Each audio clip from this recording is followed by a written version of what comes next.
জুলাই গণ অভ্যুত্থানের স্পিরিটকে ধারণ করে নতুন রাজনৈতিক দল জাতীয় নাগরিক পার্টি এনসিপির আত্মপ্রকাশ ঘটেছে।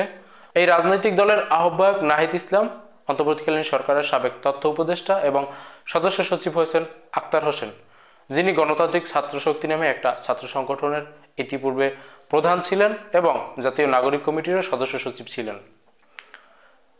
এই নতুন রাজনৈতিক দলের ঘোষণাপত্র পাঠ করেছেন নাহিদ ইসলাম, যেখানে তিনি অনেকগুলো বিষয় উল্লেখ করেছেন। বিশেষ করে এই জুলাই গণঅভ্যুত্থান কেবলমাত্র একটা নতুন সরকার গঠনের জন্য, নতুন সরকারের কাছে ক্ষমতা হস্তান্তরের জন্য ঘটেনি। এই সহস্র শহীদদের রক্ত মূলত বাংলাদেশকে পরিবর্তনের জন্য। আর সেই হিসেবেই তারা ইশতেহার ঘোষণা করেছেন, যেখানে আমার কাছে মোটা দাগের তিনটি বিষয় গুরুত্বপূর্ণ মনে হয়েছে। প্রথমত, তারা একটা সেকেন্ড রিপাবলিক গঠন করতে চান। দ্বিতীয়ত, সাংবিধানিক স্বৈরতন্ত্রের স্থায়ী বিদায় তারা ঘটাতে চান। তৃতীয় যে বিষয়টা, সেটা হচ্ছে আমাদের মুক্তিযুদ্ধের মূলনীতি হিসেবে আমাদের সামনে ইতিপূর্বে এসেছে সাম্য, মানবিক মর্যাদা এবং সামাজিক ন্যায় বিচার। এই তিনটি বিষয় নিয়েই তারা মূলত কাজ করবেন। এর বাইরে আরও ছোট ছোট বেশ কিছু বিষয় রয়েছে। যাই হোক, একটা নতুন রাজনৈতিক দল হিসেবে তারা যতটুকু আশা জাগানোর কথা আমার কাছে মনে হয়েছে সেটা তারা জাগাতে পেরেছেন।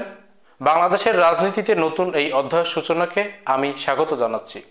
গতকালকে এটিএন বাংলায় আমাদের সবার পরিচিত বিশিষ্ট সাংবাদিক জনাব মাসুদ কামাল এই নতুন রাজনৈতিক দল নিয়ে একটা বিশ্লেষণ করেছেন একটা টকশোতে, যেখানে তিনি এই রাজনৈতিক দলকে বড় কিছু মনে করছেন না। তার মতে একটা বেলুনকে ফোলালে অনেক বড় হয়ে যায়, বিধায় সেটা বড় নয়। এই রাজনৈতিক দলকে বড় করে দেখানো হচ্ছে। এই রাজনৈতিক দল আসলে অত গুরুত্বপূর্ণ বা অত বড় কিছু নয়। তিনি উদাহরণ দিচ্ছেন শিকড়ের। গাছ যত গভীরে শিকড় থাকে সেটা তত শক্তিশালী হয়, উপরিভাগে শিকড় থাকলে সেটা কিন্তু শক্তিশালী হয় না। তিনি মোটামুটি এই রাজনৈতিক দলটাকে একটা কিংস পার্টি বলতে চাচ্ছেন, যে সরকারের সমস্ত সুযোগ সুবিধা গ্রহণ করে তারা এই রাজনৈতিক দলে এসেছে। একই ধরনের মন্তব্য তিনি একটা দীর্ঘ কলামের মাধ্যমে জানিয়েছেন আজকের পত্রিকার একটা কলামে, যেখানে তিনি এই একই ধরনের মন্তব্য করেছেন। ডক্টর মোহাম্মদ ইউনূস বিভিন্ন জায়গায় বলেছেন যে তিনি তরুণদের ক্ষমতায় দেখতে চান, তরুণরা বাংলাদেশের নতুন ইতিহাস রচনা করবে সেটা তিনি দেখতে চান। জুলাই অভ্যুত্থানের নেতৃবৃন্দরা নাকি এই সংগঠন গড়ার জন্য প্রচেষ্টা চালায়নি, ডক্টর মোহাম্মদ ইউনূস তাদেরকে উৎসাহ জুগিয়েছেন।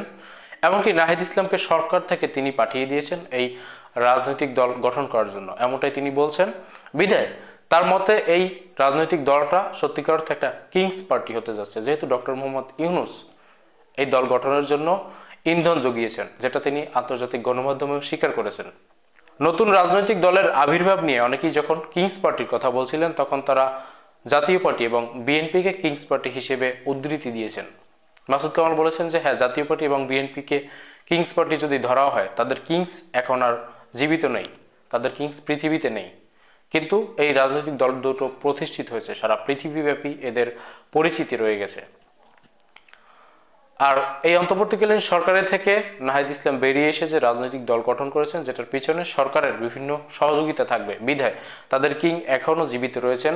অন্তর্বর্তীকালীন সরকারের প্রতি মানুষের অনাস্থা দিন দিন বাড়ছে।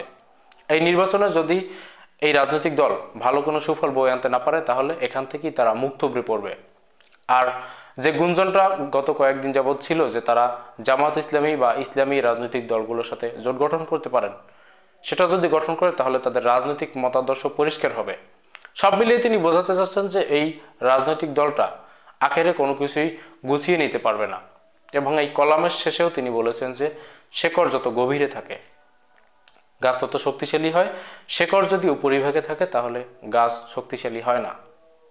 মাসুদ কামাল ভাইয়ের সাথে আমাদের অনেক জায়গায় সহমত রয়েছে। দীর্ঘদিন যাবৎ তিনি শেখ হাসিনার স্বৈর শাসনের বিরুদ্ধে কথা বলেছেন।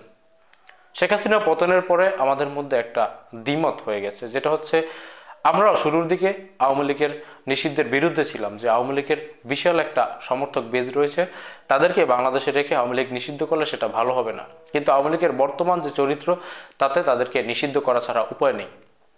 মাসুদ কামাল ভাই শুরুর দিন থেকে বলে আসছেন যে আওয়ামী লীগের 40% তিনি 2001 সালের নির্বাচনের ফলাফল দেখাচ্ছেন, যেখানে আওয়ামী লীগ সব থেকে বাজেভাবে পরাজয় বরণ করেছে। সেখানেও বলেছে যে 40% সমর্থক রয়েছে, এদেরকে নিয়ে আওয়ামী লীগ নিষিদ্ধ করা সঠিক হবে না।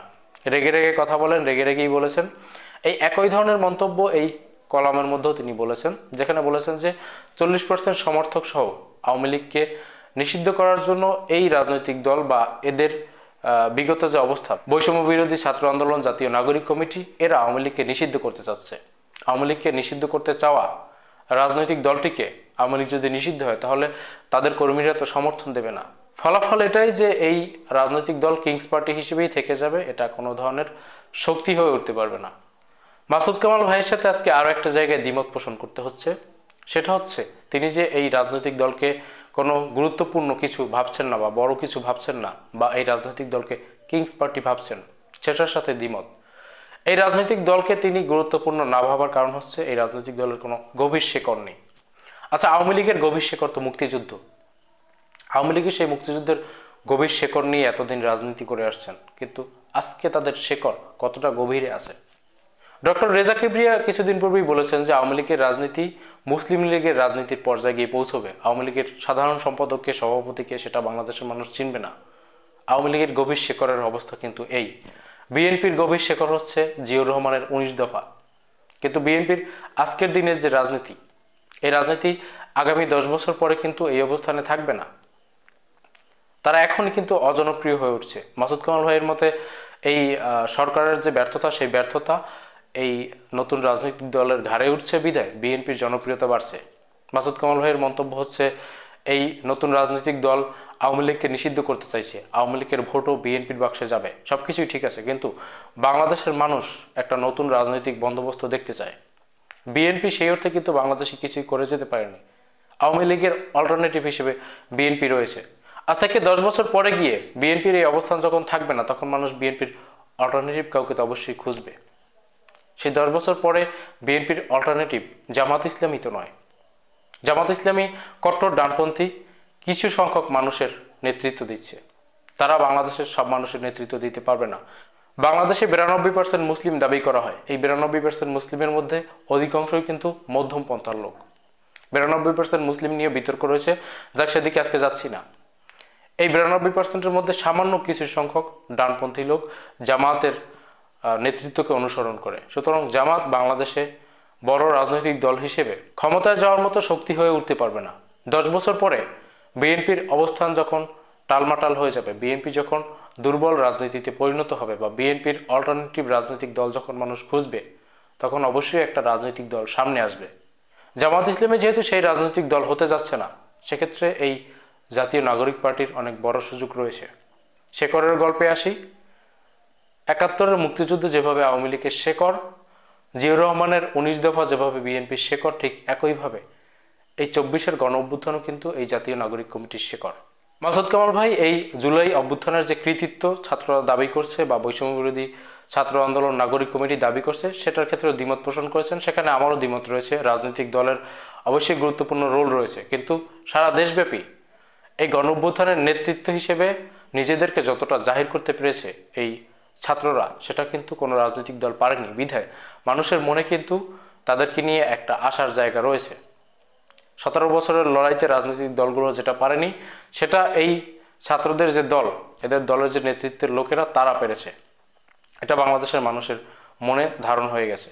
সুতরাং আজ থেকে 10 বছর পরে যখন মানুষ বিএনপির অল্টারনেটিভ খুঁজবে, বা 20 বছর 25 বছর পরেও যখন মানুষ বিএনপির অল্টারনেটিভ খুঁজবে, সেক্ষেত্রে 24-এর শেকড়যুক্ত একটা রাজনৈতিক দল কিন্তু সামনে আসতে পারে।